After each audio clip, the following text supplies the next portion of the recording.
sound off. We are here Wednesday night, 8:03. When we get to talking before the show starts, we're going to run a little late. Spittin with Spitter. Before we get the show started, I want to shout out my sponsor, Lehigh Vape. They're located at 822 Nazareth Pike. Go there for all your vaping essential needs. They got hardware, juices. Tell them TJ sent you. They will take care of you. Now for my guest, a Supreme Pen. Man of recovery. My guy, Michael Burke. What up, boy? Burke the Jerk is in the building. I'm excited for this. Jeez. Thank you, man. I appreciate you having me, brother. Most definitely. Long time coming. We got some comments coming in already. This is my older brother, Alan. Alan, good evening, good sir. I will see you Saturday. I hope you are ready. We got my younger brother celebrating a birthday. Oh, happy birthday, man. So, hey, before we get going, I need everybody that's watching this to share the stream. If you see this, share it. You may have to put me on how to do that. I don't even know how to do that. Did you tag me in it and I can do it from like my cellular device? Yeah, you could go where I tagged you with your name on Facebook. I'm on a the novice, Spit with so I'm a Spitter novice. page. I don't think I've ever been Facebook Live before, so I don't know exactly what I'm doing. You'll see a tag with your name, and all you gotta do is click share, Mike. Bert. I'm about to. Yeah. So is that would be a notification? Yo, I can't. Or is it in the message that you sent me? I can't deal with you, yo. It's in the notification. Yeah. I might have to do that later. I'm gonna look for it. I'll send you the. Anybody that I know is watching. Can you mention me in the video, and that would probably bring up a notification, and then I can do it from there. But what we're gonna do is I'm gonna send you the YouTube link when we're done. Yes, sir. Make it much easier. Thank you very much. Now, before we went on live, I started by saying there's a reason why I wore this shirt. We're gonna get the shenanigans out of the way before we get serious. Now, shout out to Vaz. Shout out to the good brother Vaz. Back in the day, he had sent me this clip. He said, yo, you seen this World Star clip? I said, nah, I haven't seen it. Open up the clip, and here you are. Nice pressed pink button down. Salmon. Sockeye salmon. Sorry, sockeye salmon. Yes. Slapping the dog crap out of a man on the street. What happened, Mike? That day, Voss was actually there. We had a lunch meeting in Center City. We were part of a pretty big sales team in Center City, and so we sat down with a couple guys at lunch. We walk out, and there's this guy just screaming obscenities and a lot of racist stuff. And the stuff he was doing was much more than just words. He was like bumping into people. He bumped into this one kid, and you kind of saw his target. You know what I mean? You kind of understood that he was directing a lot of his anger toward a specific type of person. And then he moved on to this girl who was handing out flyers. You've been to Center City, Philly. You see it. People are promoting different stuff. There's a lot of like hand-to-hand, like guerrilla marketing happening. Girls just minding her business, handing out flyers. And then he goes and knocks everything out of her hand. And that's kind of like when I step in and I just like try to direct his attention towards me instead of her so she could be left alone. Well, that only worked in the way of like him grabbing me and like going to like balls, fist up and stuff like that. So I shadied off a little bit. So then he starts with this other crowd of kids that, another mutual friend that we have, Diggs. He's been in the Philly hip hop scene, graffiti for a very long time. Shout out, Diggs. Yeah, he made me feel better because I didn't feel good about the situation. But he told me that like you saved that dude's life that day because these kids were definitely going to dip on that dude. Their tolerance ran short. He was funny. They were making fun of him, but he was being very aggressive. So then when he came back up to me after messing with them and stuff like that and me trying to get them to not hit him and all this other stuff, I had my hands in my pockets. I said I wasn't going to do anything. I just was talking to myself. I wasn't even listening to the words he was saying. And he kept grabbing me and I asked him to stop. And then he grabbed me again, and I asked him to stop. And then he went to like, you know, like he was going to throw a punch, and I asked him to stop. And then the last time he grabbed me, the hands came out of the pockets, and he was on the floor, and then I was walking away. I just wanted to neutralize what was happening.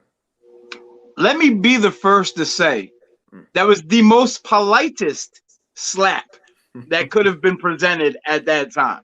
I feel like it was like a first class, like a nap. Like if you watch the video, if you analyze it, he may had a little too much to drink and a little too much sun, and I think he did need to sleep off whatever he was doing. So I just was trying to, it was like when you're a stewardess and you bring someone a blanket and a pillow. See, I didn't charge you. him for You it. definitely cordially saved that gentleman's life that day. That's really what it was. It was polite. You know.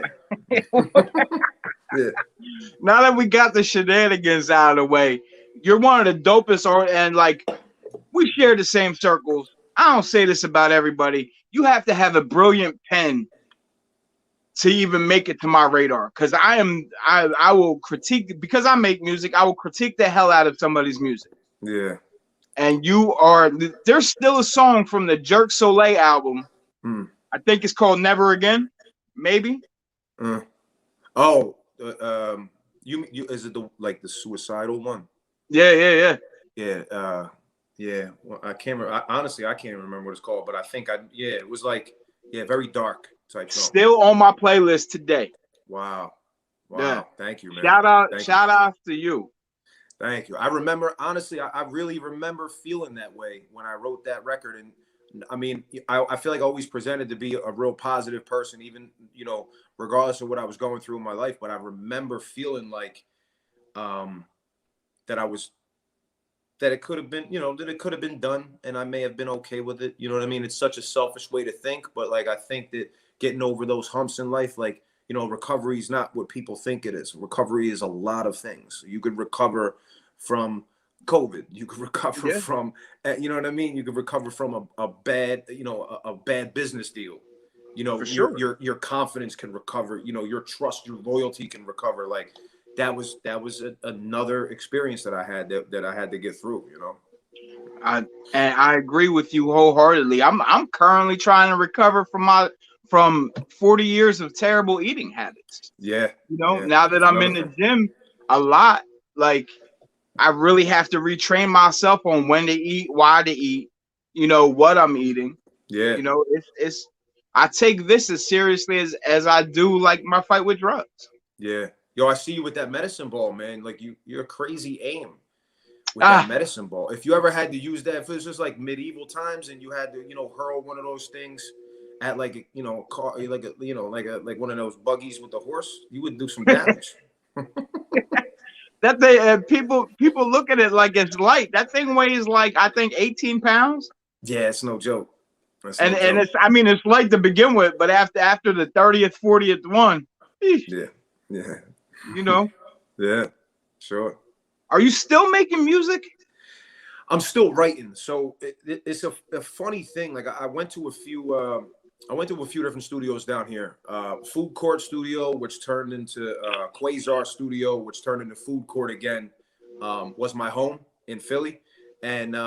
And you know, you could ask, I guess, any recording artist that, like, when you feel comfortable at a place with the sound, with the engineer, the whole nine, you know, your creativity and the way you execute your delivery, everything, to me, has a lot to do with how interested you are in actually performing the stuff that you write or that you create. So I tried a bunch of different places. I won't say a bunch, maybe like 3. And then most recently I did like a parody song with my boy Green Hat. I'm not sure if you got a chance to see that. It was just like, it was just fun. It happened really, really fast. We just messed around. And then I booked studio sessions, like a block. And I have probably about 3 albums worth of material to record. And the studio, the building that the studio was in, caught on fire. Like 3 days after I booked, and maybe a week before my session was supposed to be. Guy said that the engineer over there, he was aces. He said, no problem. There's another place. Let's book.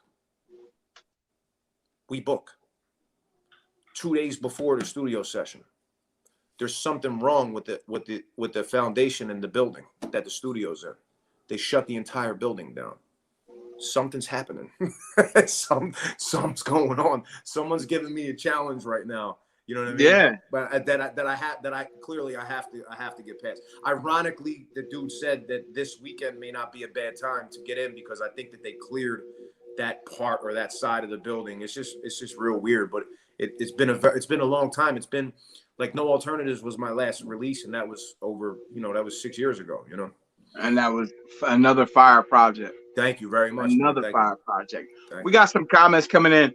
John, what's up, my brother? John want to know where he can see the video. He needs to see it. So I'll find a way to get it and maybe put it in the comments and stuff like that. It's on my IG, but it's like it's back a little. You know what I mean? Yeah, I'll find.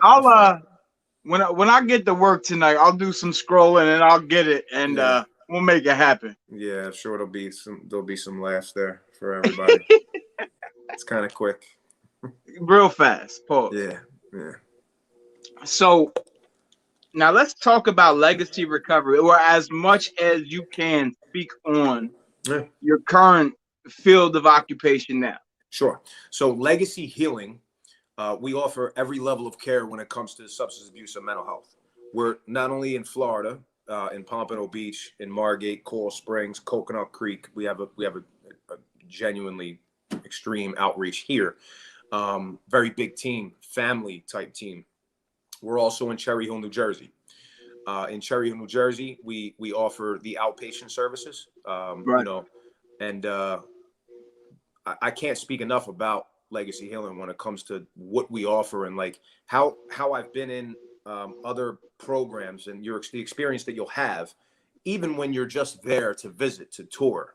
There's well before I decided to join the family, I had a tour and I felt like something was different, and experiencing it now, it really is. I mean, we incorporate a lot of things. Obviously, I'm a wellness advisor. I'm a business development representative. So I travel around to go speak to people to present our services. I'm also the boxing trainer there, which is great because when things, I mean, we have gorgeous amenities, beautiful housing, but when the pandemic happened and the country decided to shut down, people weren't moving at all. So we decided to incorporate this. I mean, I put my health to the side also because I just said I wanted to come in and try to instruct something to bring something a little bit better. And to be honest with you, more than anything, physical activity / boxing is something that helped me. Right. I mean, tremendously in my life. If I didn't have it, if I didn't write lyrics, if I didn't make some type of music and be creative and also have boxing for the outlet, there's no telling what direction my life could have been in. You know what I mean? Could have went in. I agree. For me, it was basketball and music. Yeah. I mean, it still is. Yeah. It still is. Yeah. So, can I ask? It takes a special, like for me, everybody knows I'm in recovery. Mm-hmm. So it makes sense for me to be in the recovery field. It takes a special soul to work in the recovery field.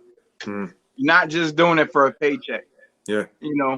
So can I ask you your journey on how you got here to this place in recovery to where you're at now? Sure. Yeah, I did as an adolescent, I did a bang up job with like trying to deal with who I was and who I was becoming and where I came from. And like any other, or like many other from our region, the Northeast, Philly, Jersey, New York, like, if you didn't deal drugs, take drugs, run in the street, things like that, you were probably odd to the rest of the kids that were running around in the street. So while I could have done other things and focused and taken advice of people that loved me, and knowing that I've had those people in my life the entire time, I believe it was just much more attractive to do things that were a little bit more dangerous, I guess, if you could say it that way. I'm just trying to be as honest as possible and as blunt as possible. Sure. You know what I mean? Like, we were seeking some type of thrills, I guess, as you were younger. So I guess with that comes the experimentation of I guess trying some drugs, and I, my adolescence was crazy. Like it was crazy enough for me to start seeing my friends drop like flies, Right. get banished from South Philly, come down to South Florida. I have friends that have been down here nearly 20 years, that they were such a different person from how they grew up, that they were sent down to South Florida, or they were sent to somewhere else. Some of them stayed, some of them ping pong, some of them came back. You know, my best friend and stepbrother, Ricky, in 2004, decided to make a jump, change his life. Shortly in 2005, with the influence of a lot of other of my friends, they all went away. I didn't have the resources, and I also was very quiet about what I did. I kept a lot of things under wraps. I didn't, I did my best to be presentable, even though I genuinely was a mess inside. You know what I mean? Right. So 2005, January 3rd, I made a decision to, to stop getting high, stop doing drugs, and to follow in the footsteps of a lot of my friends that were getting better. Because to me, I was judgmental. I'll be straight honest with you, TJ. Like I used to look, those guys were drug addicts. You had to go to rehab. You're a drug addict. I'm not. But when you get back from rehab and you look healthy and you look good, and I'm pale, skinny, not eating, terrible habits, not doing anything, and you get back and you look good, I had to look in the mirror. I had to be like, hold on, wait, I didn't know. I remember going on a cruise when I was like 16 or 17, right? I went on a cruise and I had a miserable 5 days on the cruise. Thankfully I was there for like 10 days because it was a long cruise, but I couldn't for the life of me wrap my head around why I was so miserable for the first 5 days. Well, I had stuff coming out of my body. Right. And I didn't know. I had no idea. The education just wasn't there. I didn't know what was going on. So fast forward to 2005, I got myself better. I had a crazy experience through, even after I decided to stop using drugs and things like that. I decided maybe 3 months in to go to AA. I was there for like 2 years. I was involved in a lot of good habits. Then I got a job, I got a girlfriend, and I kind of like worked and kind of gravitated away a little bit from the self-help groups. And then I just started to continue to focus on like being a better person and always helping people. Flash forward a little bit more. Like I mentioned before we started the interview, a lot of people that we know mutually, I've been there for. I don't know how I became that person, but in Philly, I became a person for people to turn to. I think it's because I had connections also here. So I would say, I had no idea that I could actually work in the field. I was working 10 to 12 hours in a sales job, but I was having friends of mine do me favors. They were asking me questions. I'm like, I don't know. The guy needs rehab. Can you help him or what? I had no idea about the business, about actually getting someone good help until maybe like 2015. You know what I mean? Right. So 10 years after that, Right. But I had a lot of good connections here. I would always call in favors.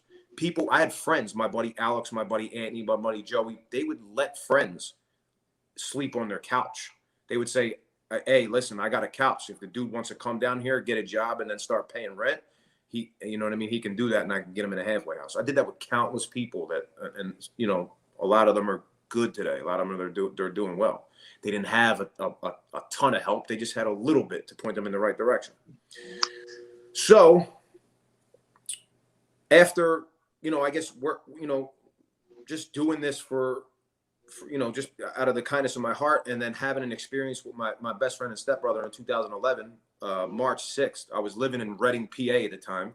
And I got a call from Gregory, my cousin, who just said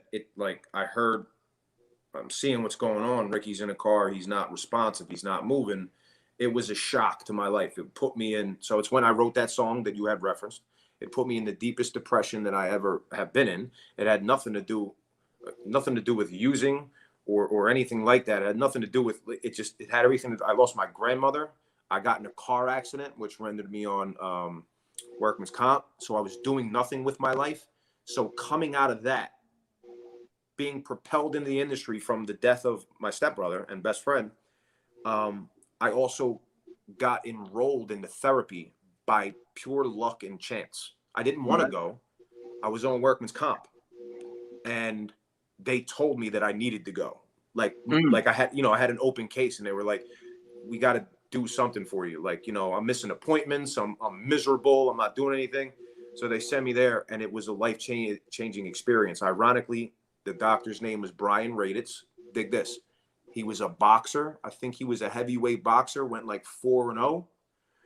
I called him to thank him maybe 2016, 2017 when I got into this industry and I started helping people using his techniques that he used on me.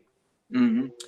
The second time I called him was when I got a promotion and I was running group and I was touching lives and I was coming up with my own schemes to teach people to get over things and deal with certain, you know what I mean? Like I was getting very deep into like how I was going to help people, and he had passed away.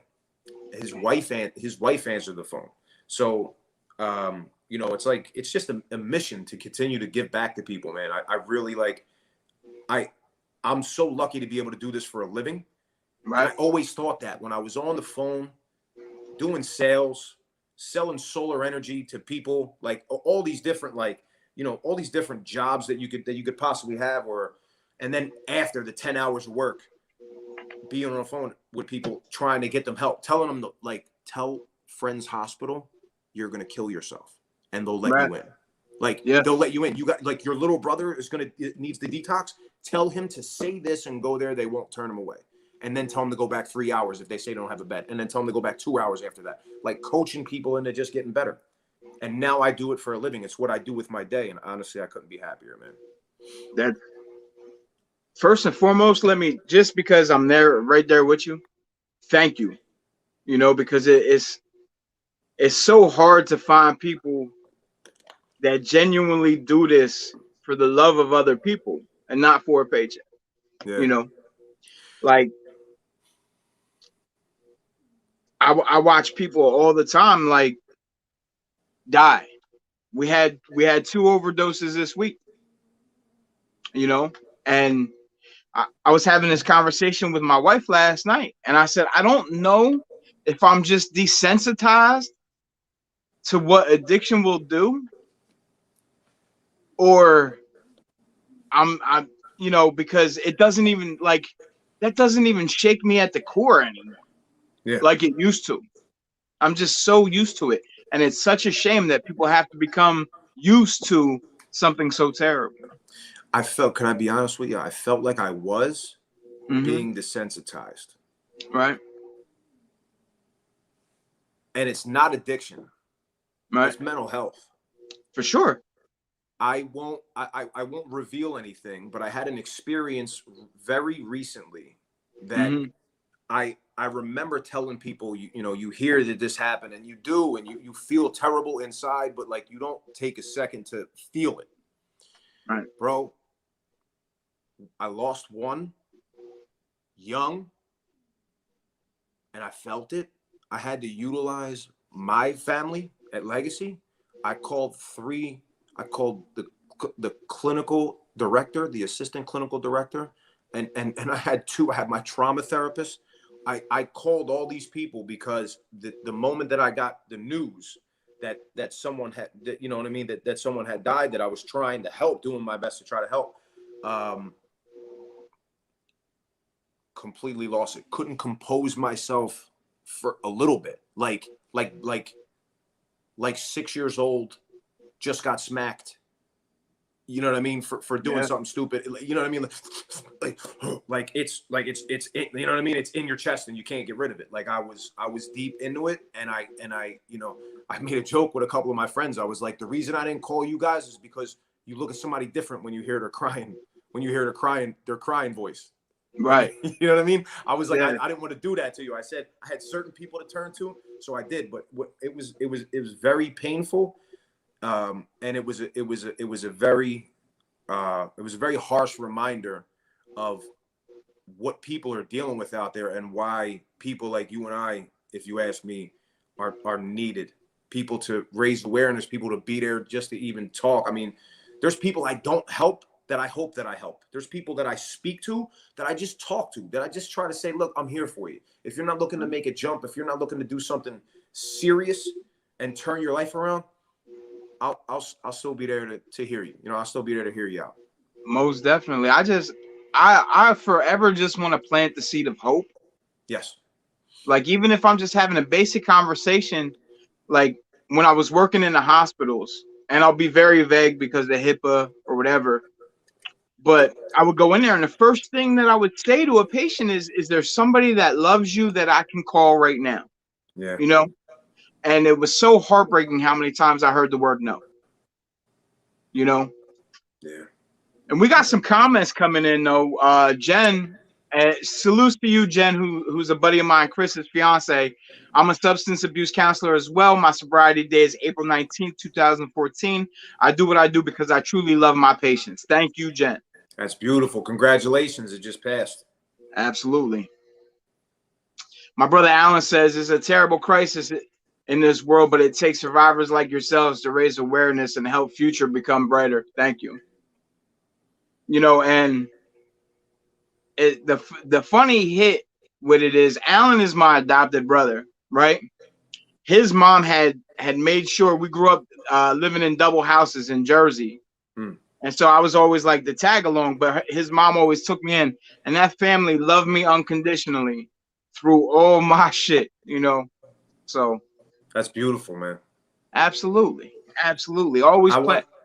I want to say that my mother, I told you she's here visiting me.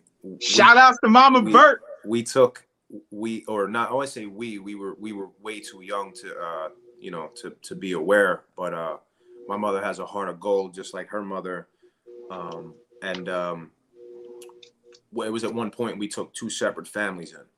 When we were still living in like our original house at like 8th and Ritter in South Philly. Now, when you get older, you start to piece some of the puzzle together. Right. You don't get a bird's eye view of anything. But as soon as you do get that bird's eye view, you're able to put these pieces together and you see how intertwined your life and where you come from really makes sense. Yeah. And you know, like, I adore her for that. Taking two separate families at 2 separate times, knowing that they're struggling. Ironically, the mom of the one family is no longer with us. The father and the mother of the other family is no longer with us.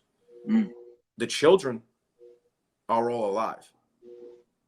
Guess what? I know other families that had everything, that their children are gone. They didn't have anything really wrong, but the children are now gone. Right. Maybe something that she did at that moment saved 1, 2, and then 4, 6 children's lives. Just now, that's just the ones that I know about. There's just the ones that I was there for. You know what I mean? But that I'm living by example, and you know what I mean. I'm living by making sure that you take care of folks. You know what I mean? Absolutely. And we shared everything. She'll say to this day, like she'll say to this day, so I'm so proud of you kids, because we didn't have much. You know what I mean? We didn't have it, and we shared it. Everything. She's like, I never heard you say, this is mine, this is my room, this is that, you don't live here. We never, it was just, hey, listen, that's what we had to deal with. That's what we did, you know, and that was life. And that's you know, beautiful. That's what unconditional love is about, man. Absolutely. And being raised, you know, we're of a certain age. We're not going to give out our age. You know, we're of a certain age. Trying to hang on. Yo, man, me too. To where I think our generation is built a little differently, you know, because like the term, I hate all these cliches that I hear now, the get it out the mud term. But us coming up, like I came up in the 80s. It was way different than it is right now. Yeah. You know? Yeah. Way different. Some good, some bad. You know, some growth that was definitely needed from around that time. You know what I mean? Most definitely. We're gonna swing back to music real quick because I bounce all over the place. That was a little heavy. Let's lighten it up a little bit. Sure, yeah. You know what I mean? What is in your playlist today, Burke? All right. A lot. So like a lot of oldies, a lot of Smokey, a lot of Temptations. And honestly, like I visit, I'm big on what you digest. For sure. Is you know what I mean? You are what you eat. So what I listen to, who I'm around, I'm easier. You know me. We've been in rugged ciphers together. We've been in concerts together, animalistic type behavior and lyrics and all that, like, violence and I barely participate nowadays. The stuff that I write is not even like that. And I don't have anything against it because I will appreciate it given the time. But I'm a moody person. I'm very moody. I'll put on Griselda, Conway when I need that. When I feel like that's gonna fuel me for something. Right. And I remember that changing. It was very weird. I remember my life changing. And I put on Mobb Deep Free Agents album, right? Mm-hmm. Guess where I was going? Where? To meet my girlfriend at the time. This is years ago. I was driving out of Philly to meet her family for the first time on Christmas Eve. And I put on hardcore hip hop and I was like this. I had like a fresh button up, but like a real Guinea button up, not like a, you know what I mean, like a Pashunk Ave button up that you would get from one of the little stores, like a Man's Image or something like that. Not like a polo. So I was all dressed up, shoes, I had like the cheese board and wine to bring to them and stuff like that. And I'm like listening to Prodigy, and I'm like, my heart started beating fast. I was like, I'm not going to the gym. Like, I got to lighten this up. I popped in some Dean Martin, and then switched it over to Frank Sinatra a little after that, and I was chill. I want the music that I'm listening to, the art that I'm digesting, the stuff that I'm experiencing to be something that I'm flowing with for that day. You know what I mean? For sure. So the classics I can't deny. Like, I'm in the gym, I'll be boxing. I have a basketball playlist when I go to play ball. I take the speaker out. I have a playlist for that. I have a gym playlist. I'm moody. We're so the same. Yeah. People ask me about my playlist all the time. Like, if I'm at work, I listen to nothing but reggae because it keeps me right where I need to be, level-headed and cool and happy. Yeah. If I'm going to the gym, I got a beach playlist. I'm gonna show you. I got a woo playlist. And this is my go-to, Smoovery. Just smooth. And then there's alternatives, which is like, there's some reggae, there's some all kind of stuff on there, but like, I want to be chill. I'll ride around on my pedal bike down by the beach, Frankie Valley. Like, you know what I mean? Like the Four Tops. You know what I mean? Like, it's all oldies. It's like you're walking in the nifty 50s and I'm driving by. That's just really what I like to do. The only time I really like turn it up is if I'm going to the gym, or if I know like my people ask me to do security for like tournaments and stuff like that for basketball. And that's not because I'm like no type of tough guy by any means, but I'm so well respected. Mm-hmm. You know what I mean? My presence, that people tend to not bring that shit there. Yes. But I'll listen. I'll Conway, Sue Surf, Mozzie, and be ready. Yes. And be ready. Yeah. Like I said, time and a place. But there was a time where I would only be that speed. Right. Exactly. How ready are you gonna be? Like, you're just getting a shower? You're just ready? Like how I was in '98? Like Big Pun, DMX coming out, DMX 2 albums in a year? How are we alive? Right.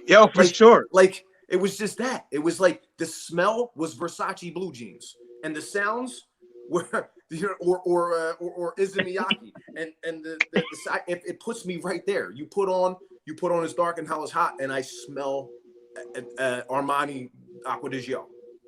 For sure. I just sure. And what are we doing? Having an oldie.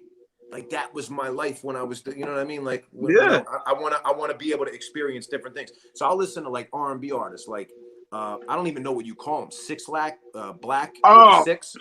I love them. Great. The dude, Sir, great, amazing. There's just artists that are like that. Like, that was that other kid that put out the But first of all, that Cole album is greatness. Yeah, I mean, I like everything he puts out though. He's everything. Different, bro. Yeah. He's different. Yeah, and I'm glad we're able to, in this era, we're able to witness someone like him do what he's doing. Mm-hmm. You Yeah, know, there's some people that won't give the flowers, but that's good because I think you need a little bit of that. I think you need a little bit of absolutely, that. Yeah, absolutely. yeah. Like, did you get a chance to listen to Banks' new album? Crazy, crazy. I did Bro, see in the gym. So yeah.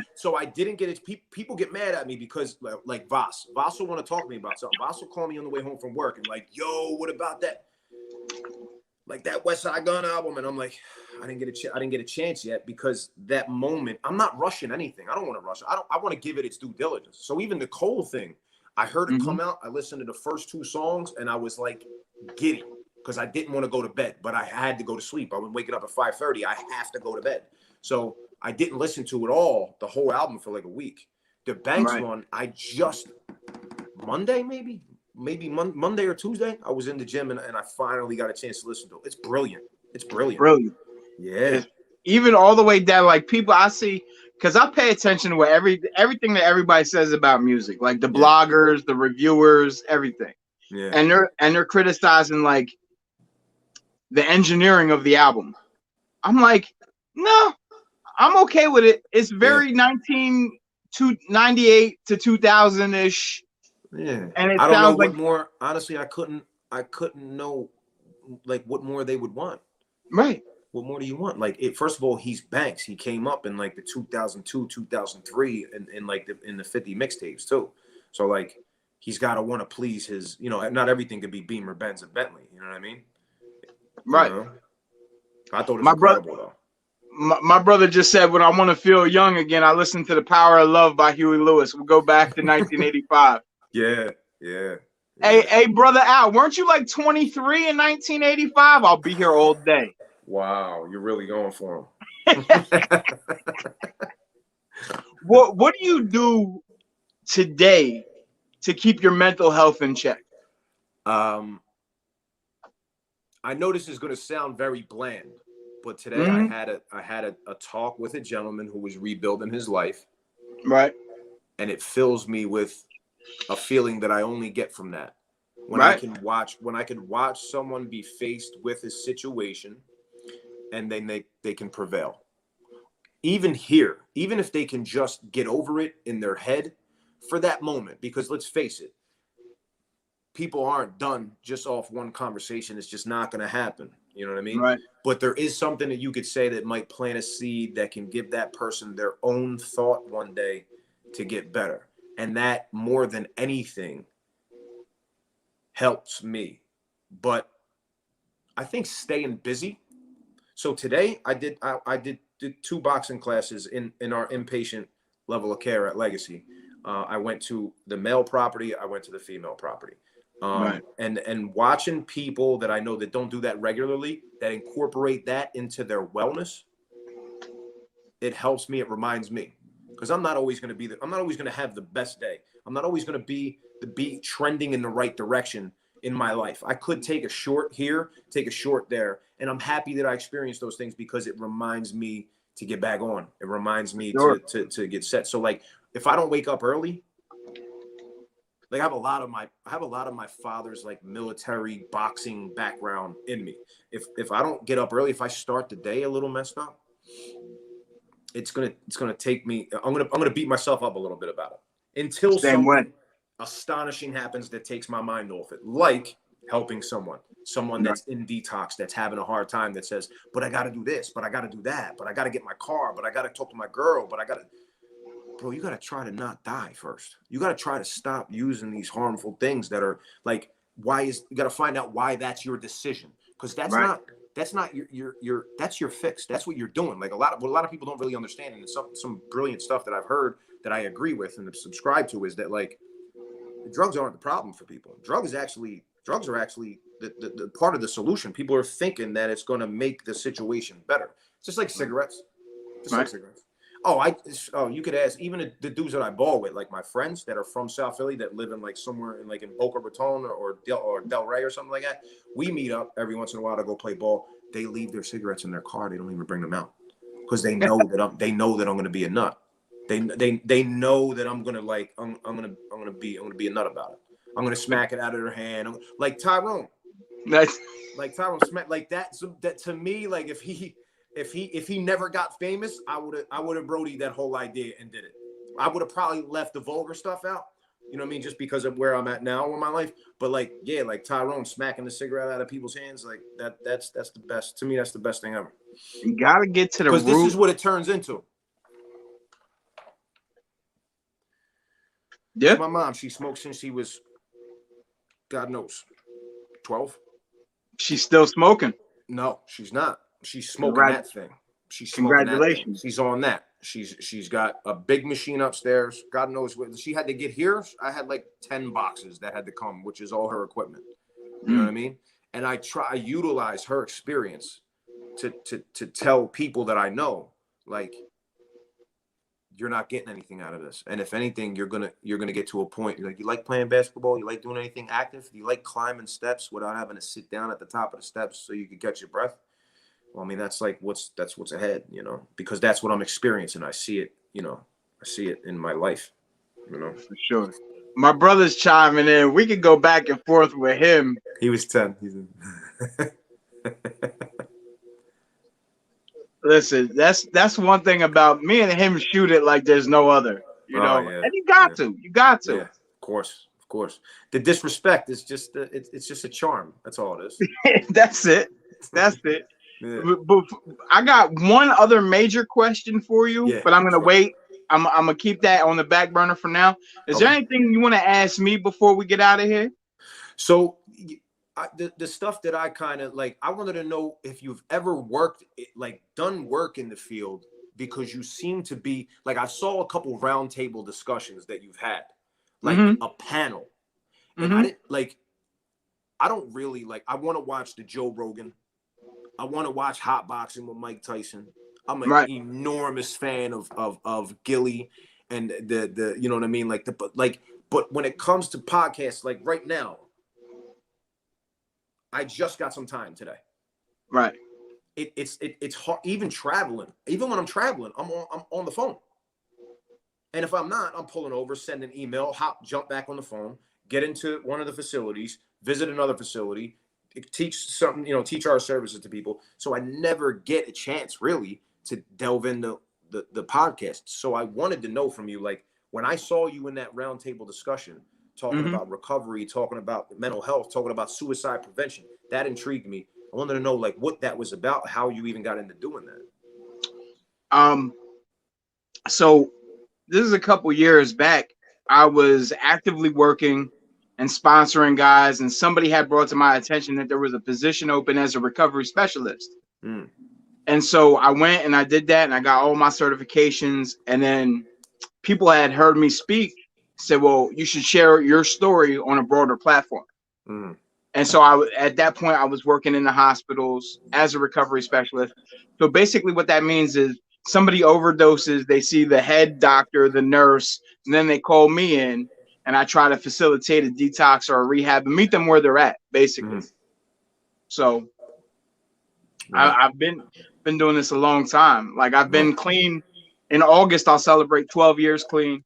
God bless you, man. You know, and like how you said, like, helping people, being selfless of myself. And it's very hard for me, right? Because two things. I have a giant ego that I have to lay down every day.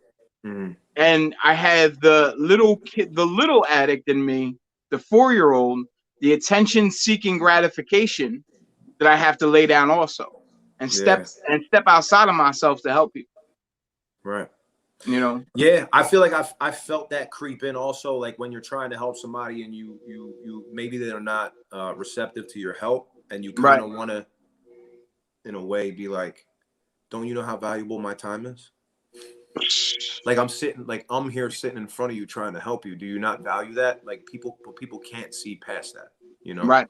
And I also want to add, like, just for full disclosure with you, I stayed in about 2 years. I stayed in AA, as I had mentioned to you. When I turned 21, I had a drink, and I would, and I'm not. So I forfeited all like time and stuff like that. Like that's never been something that I considered like after that moment, you know what I mean? Right. So I explained that to you, I think, before the show had started, but I just want to, I'm not putting any type of facade on for anybody at all. I'm not You know, like I'm not a program guy. I advocate for programs because I did it for 2 straight years, and I think that you should abstain for a good amount. I mean, at least try a year and see Yeah. how that works out for you. But like, I'm not going to make plans for a 23-year-old, you know, until they're 40. Like, Nah. you know, I don't want to do that. Like they tell you one day at a time. Do what you need to do one day at a time to figure that out. Like I could spit all the jargon and all the, you know, all the cliches that anybody could ever hear. It's been a very long time since I've sat, you know, repetitiously in a group to hear it over and over again. But I'm around it all the time. You know what I mean? Right.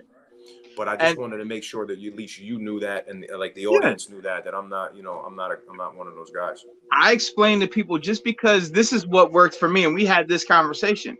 This is what worked for me, and this is what's kept me clean. My way can't be for everybody. You have to find your own way and your own tools. I'll teach you. I'll show you this little toolbox I have. I'll teach you and help you. You know what I mean? But like what keeps me clean every day can't be. I'm a hard ass. I'm a stubborn motherfucker. I'll be the first person to tell you part of my language. What I subscribe to isn't for everybody. I don't use kid gloves. I'm not gonna coddle you. You know. Yeah. I take this very seriously. I don't have a relapse left. Right.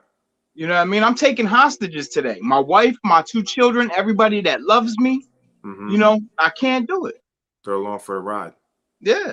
Yeah. Yeah, you got passengers, bro. That's what it is. I mean, it's the reality. You got, so I think accountability is something that always kept me, you know, it always kept me on my toes, and I need it. And again, I think that's something that came from my father, which was like, he's heavily referenced in my last record, because I think that a lot of my ways, even as far as like becoming an adult, like your own adult, like, there are certain things that I moved on and developed on my own because I was coasting. Just to reference, you know, like a young guy that was lost recently, like, and the similarity between him and my best friend Ricky, who had passed away. Well, Ricky's dad passed away from an overdose. That was soul crushing to him because he looked up to his dad. And we're from South Philly, so his pop was away. So he looked up to him even more. That was something that you know what I mean, that was in his head. Yeah. So the other gentleman that we're speaking of, his pop passed away. He wanted to become his dad. Right. He's mentioned that he's not, like, you know, that's what a man is. A man's example of what they're supposed to become. Like your older brother, your father, that's what you look to. You know what I mean? Because it's like we're all human, but like you gravitate to where you come from. That's what you gravitate toward. You know what I'm saying? So it's like it's like knowing that you're human and you're being raised by wolves. I mean, you might wind up eating deer flesh. How are you going to act? Raised by wolves? Yeah, I mean, like I said, it doesn't really matter what you look like. It's like what you're going to become is what you see on a daily basis, or what you believe you come from. So, accountability was really big with me, and I started this thing that was very, very helpful for me in the beginning of the year. So as I told you, like I had a drink when I turned 21 again, like because it was like celebratory. I'm 21. I'm actually allowed to do it, not like an 11-year-old, like, you know, pounding Cokie 900. You know what I mean? So, you know, I'm Mad Dog 2020. Yeah. So I feel like I did a program at the beginning of this year called 75 Hard. And it's actually a year-long program. I was not aware. I only thought I was signing up for 75 days, but I ended up agreeing to do the entire year. And alcohol is not a part of it. Like you can't have any cheat meals. You can't have no alcohol. You got to stick to your diet. You got to take a progress picture. You got to drink a gallon of water. You got to do 2 workouts a day. One's got to be outside. They got to be 45 minutes apiece. You got to read 10 pages. It's a very involved program. Now, it's not throughout the entire year. You do 75 days, then you can take a little rest. You can do 30, then you can take a little rest. You do 30, and then you do another 30. So I got to do 60 more days for the rest of the year.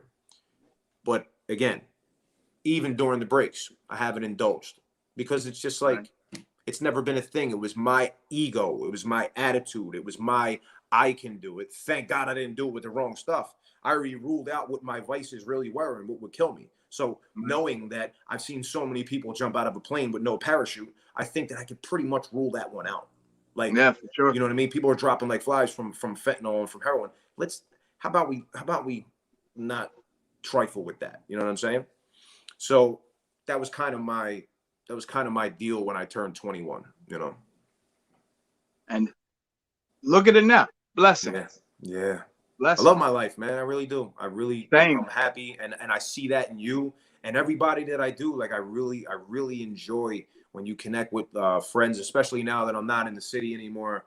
When you connect with people and you see that people are just like, you know, they either have a family or they're doing, you know, they're just happy, and you know, or they're making moves, getting a new job, moving to a new city, getting a new experience. Like I love that, man. I feel it. Like I feel it in my soul. I'm 100% with applauding people that are doing something to change their life and are being successful. Yeah. Most people sit by and like either hate from the sidelines or just are negative. Let's build each other up, man, so Yeah. we don't have to go through any more early burials. It's vision, man. It's vision. I remember being there. I remember not hating, but I remember being judgmental Mm-hmm.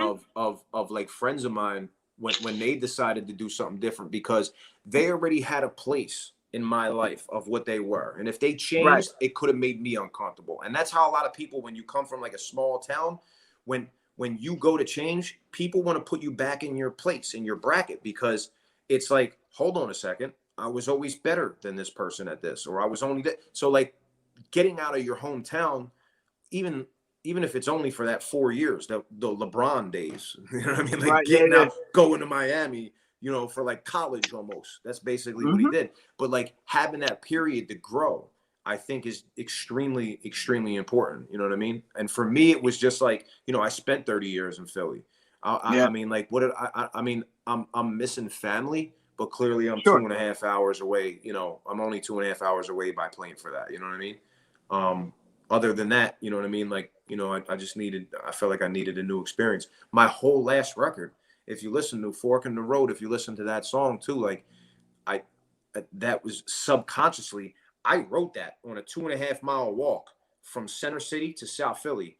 I wrote that song and it was my goodbye. Yeah. If you even hear at the end, I say something like "Arrivederci for now." I know, like I knew I was gonna make a move. I wasn't positive about what it was gonna be at that point. And that's, I implore everybody. Like me and my family moved out of state. You know, Jersey just wasn't doing it. Yeah, You yeah, know, like yeah. we had to move out of state, and it's my house is my safe haven. Yes, sir. This little piece of land that I got is my serenity. Mm-hmm. You know. That's a beautiful thing, man. To finish it up, though, I need your top 5 Philly artists. Don't give me any politically correct answers, Burke. Don't have me make this the clip. So you said artist. Like, does that have to be a hip hop artist?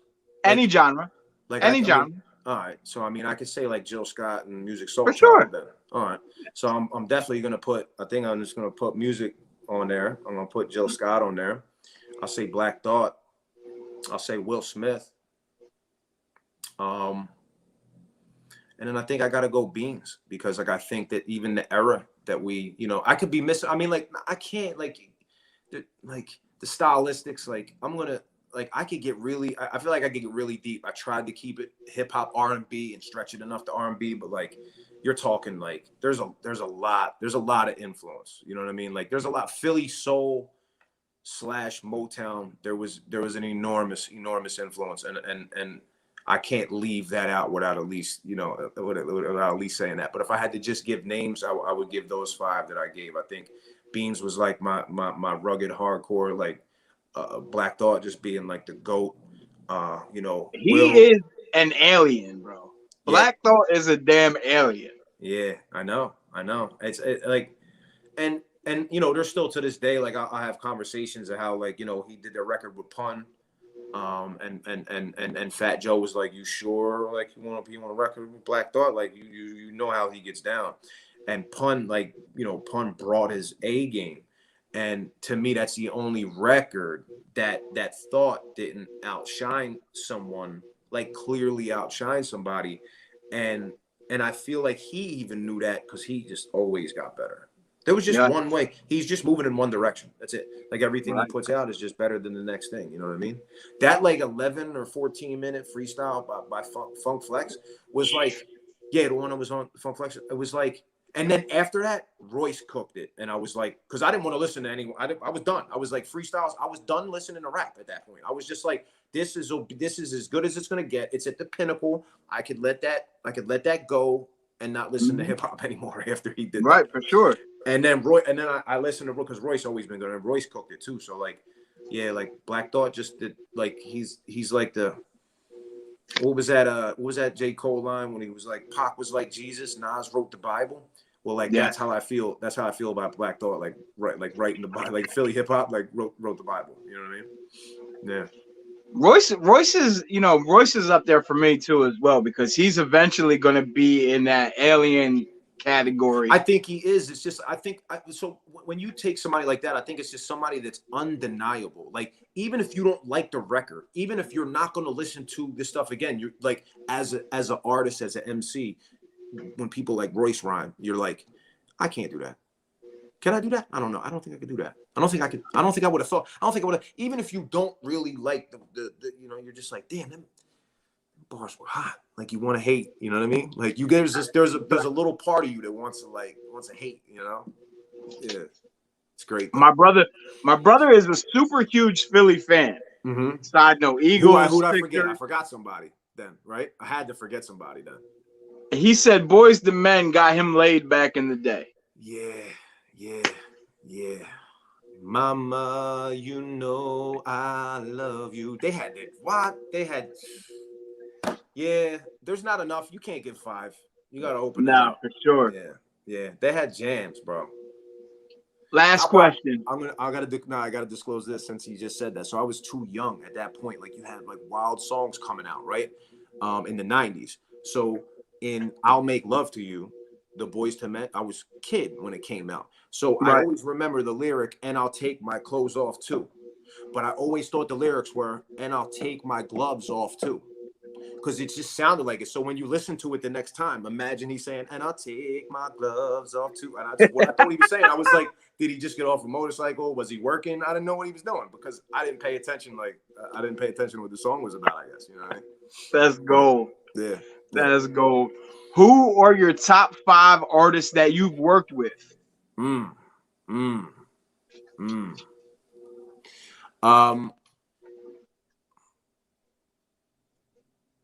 want to leave anybody out. I'm definitely going to say Reef. Shout outs to Reef, friend of the show. Monster. I mean, honestly, he's another one that just I feel like just got better, like, but subtly, quietly, like Feast or Famine being like a stronghold, right, for the Philly hip hop scene, especially the one that I lived in. You know what I mean? Mm-hmm. And then you take the Majestic, like one of his last records that came out, and there's joints on there that are just like, to me, they really were recorded in 97, right? You know what I mean, or something, like they were that just had joints, man. And the one that he made, like, Frank and Jerry, the one about his grandparents. That one was the one that got me. Yeah, it touches me, man. I mean, I know, like there's a part of me that gets mad that I want more people to understand. Like, I want more people to feel the feeling that I feel when I hear a song like that.